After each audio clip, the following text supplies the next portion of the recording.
امام مالک رحمہ اللہ نے بیان کیا، ان سے اسحاق بن عبداللہ بن ابی طلحہ نے کہ انہوں نے انس بن مالک رضی اللہ عنہ سے سنا۔ انہوں نے کہا کہ ابو طلحہ رضی اللہ عنہ مدینے میں انصار میں سب سے زیادہ مالدار تھے، اپنے کھجور کے باغات کی وجہ سے، اور اپنے باغات میں سب سے زیادہ پسند انہیں بیرحا کا باغ تھا۔ یہ باغ مسجد نبوی کے بالکل سامنے تھا، اور رسول اللہ صلی اللہ علیہ وسلم اس میں تشریف لے جایا کرتے اور اس کا میٹھا پانی پیا کرتے تھے۔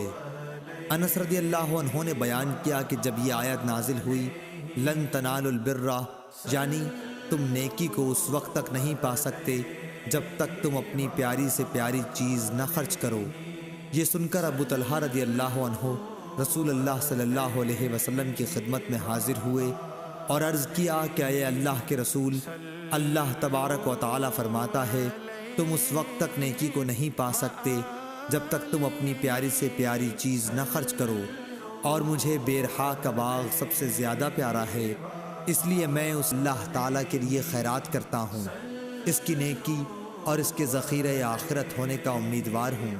اللہ کے حکم سے جہاں آپ مناسب سمجھیں اسے استعمال کیجیے۔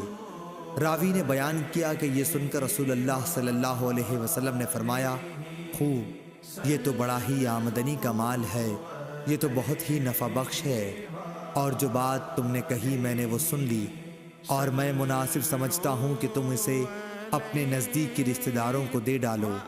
ابو طلحہ نے کہا، یا رسول اللہ، میں ایسا ہی کروں گا۔ چنانچہ انہوں نے اسے اپنے رشتہ داروں اور چچا کے لڑکوں کو دے دیا۔ عبداللہ بن یوسف کے ساتھ اس روایت کی مطابقت روح نے کی ہے۔ یحییٰ بن یحییٰ اور اسماعیل نے مالک کے واسطے سے رابح کے بجائے رائح نقل کیا ہے۔ صحیح بخاری حدیث نمبر 1461۔